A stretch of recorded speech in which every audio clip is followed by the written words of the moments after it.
everyone, welcome back to my channel, or welcome on in if you are new. This is the first video I'm making of this kind on my channel. My regular audience is probably going to be very confused because what they expect from me is just Sims videos. There is a high chance that nobody is going to watch this. I've been thinking about making this kind of video for a while now. I have put it off basically because I wasn't ready to do the actual work that would go into this project that's probably gonna take years, like years. But basically what I'm gonna be doing is trying to find out if it is possible to lose weight without buying into diet culture.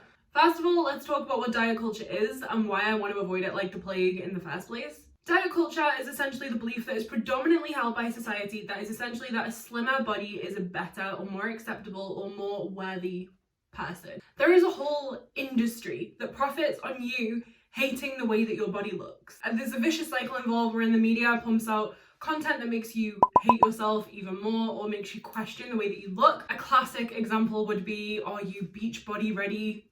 Turns out everybody is just a beach body because you put a bathing suit on and you're pretty much good to go. What these articles actually do are make you look at yourself and compare yourself to these images of airbrush models on magazine pages, and you will naturally see that you most likely don't look anything like those models. Then in the same article or further along in the magazine, they will promote some crazy diet like not eating carbohydrates, you know, that very necessary and valid form of slow release energy that you can eat without feeling guilty because, you know, your body craves it, or some kind of product that promises to help you lose weight, most likely just by making you poop a lot. You probably encounter the byproducts of diet culture on a daily basis, either in the form of a friend telling you that they don't want to have any cake because it's going to make them fat, or a co-worker making a negative comment about what you've chosen to bring in for lunch that day. In fact, even while researching this video about shunning diet culture, I came across ads pretty much every single time promoting some kind of diet or diet product. So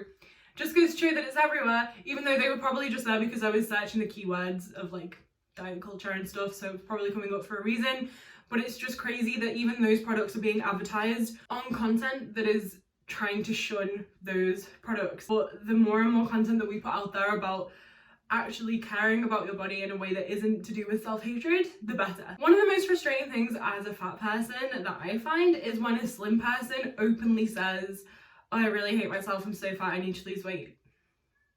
Okay, like if you're really fat and like huge or ugly or whatever, what does that make me? What are you thinking when you say these things in front of fat people? Like, why do you think that that's okay? At the same time, you can't blame other people for feeling a certain way about their body because diet culture has ingrained this unattainable body standard into everyone. So even the people that you look at and think are beautiful and perfect, they're going to hate the way that they look because they have the same indoctrination that you have. Maybe not an indoctrination, but what diet culture has managed to do is instill within us this perfect body image that changes all the time. For example, in the 90s, it was really cool to have a very straight figure. Then in the noughties, it was like size 0 or nothing. And now it's like really big butt and like thick, but not too thick because then you're fat. These things change all the time and everybody wants to have whatever the trendy body type is at that time. And it's obviously unattainable. It's not your fault for feeling like you're not good enough. You have been told this since the moment you could read. That's why body positivity is such a beautiful and necessary thing. Now more than ever, we need to be promoting bodies of every size, every colour, and not just like slightly thick white girls. This brings me to why I've decided that I want to lose weight in the first place. Something I've kind of been wrestling with is it contradictory to like really hate diet culture and be an anti-fat phobic person while also wanting to lose weight? Like, I've been wondering if that is wrong. And I don't think it's wrong, but I think it is contradictory. And I am a little bit concerned about that. What I really want to be able to say is that I'm doing this solely for my fitness and I just want to live a long, healthy life, and that's the only reason that I'm doing this at all. But I'm afraid that just isn't true. I do have other motivations. I want to say that I'm like not vain or anything, not that it's vain to want to look a certain way, but is that the definition? I'm not really sure. I'd love to say that like I couldn't care less about what society expects of me and how I should look. However, I really like fashion, but I haven't really ever been able to wear fashionable clothes because Plus size stores think that fat people, or like normal retail stores that carry plus size options, they think fat people only want to wear florals all year round, or like hideous patterns, or really ugly graphics tees. I only wear jeans and then I have to like really consider the type of tops that I wear. Most of my wardrobe is just t-shirts, and not even t-shirts that I really love, so I really want that to change. That is probably my like surface level reason for wanting to do this. Not very proud of it, but also it's the truth and I don't want to lie to you. It's definitely indicative of a bigger issue. The issue being that retailers do not care about their plus size customers. Nobody wants to be designing clothes for big people. I know that there are some really niche brands made by plus size people. However, right now that's just not in my budget. So it's a real issue that this is even a problem.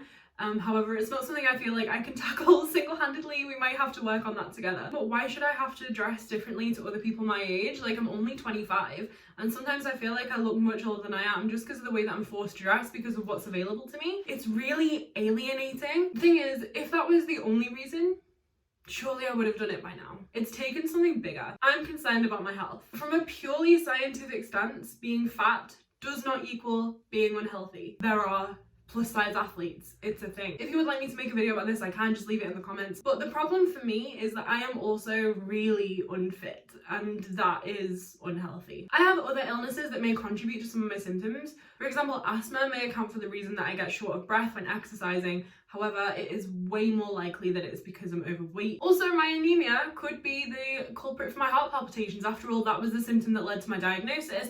However, I've been experiencing them far more frequently recently, and that has led me to be very concerned for my cardiac health.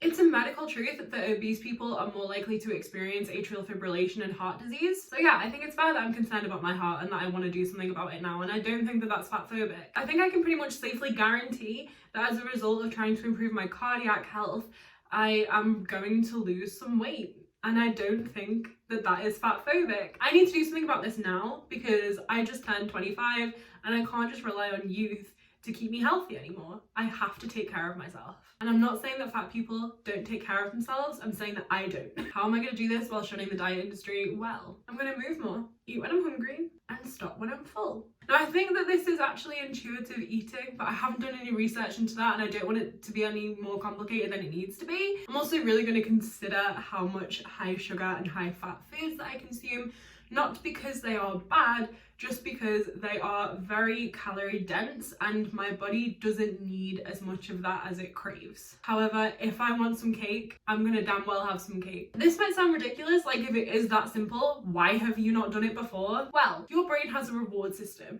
that encourages certain behaviors that guarantee your survival, like, you know, eating. There's a source I found in the US National Library of Medicine regarding this topic, and a very quick snippet from it just to explain exactly how this works. Certain foods, particularly those rich in sugars and fat, are potent rewards that promote eating even in the absence of energetic requirement and trigger learned associations between the stimulus and reward. In evolutionary terms, this property of palatable foods used to be advantageous because it ensured that food was eaten when available, enabling energy to be stored in the body as fat for future need in environments where food sources were scarce and or unreliable. In simpler terms, high sugar and fat foods trigger the reward system in the brain and make you feel good to encourage you to eat more of them. That's why a lot of us eat when we feel sad. Now, like a lot of people, I have had my fair share of in life. Just like everyone else, I had to find a way of coping with it. Like, really the best thing to do would have been to go get therapy. I did get therapy. I would definitely be what is considered a binge eater. But yeah, that was what I did to make myself feel better. I'm gonna take a walk whenever I feel upset or anxious.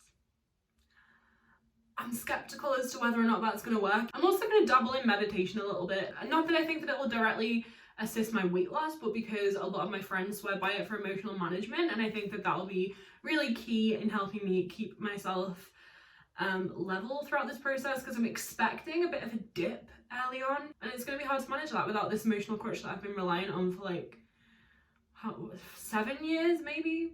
I think I may be battling some kind of addiction here. I don't want to call it an addiction because it's not like formally diagnosed as an addiction.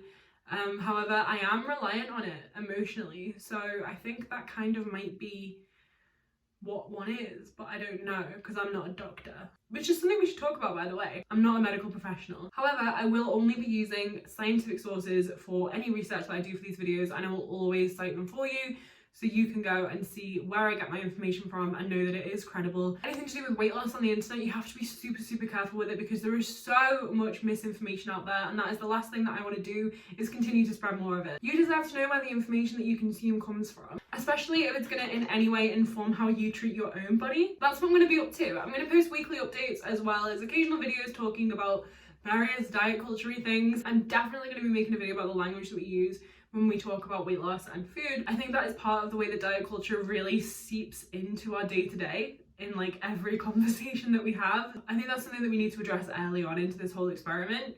I keep calling it an experiment, and like people are gonna get mad at me and be like, it's a lifestyle change. It's not, because like I'm still gonna eat cake, you know? If you do want to learn more about diet culture and see how this experiment goes, then do hit subscribe, hit that notification bell so you are notified when a new video drops. Also hit that like button so I know that you want to see more of this style of content from me. I'll see you all very soon. Bye bye.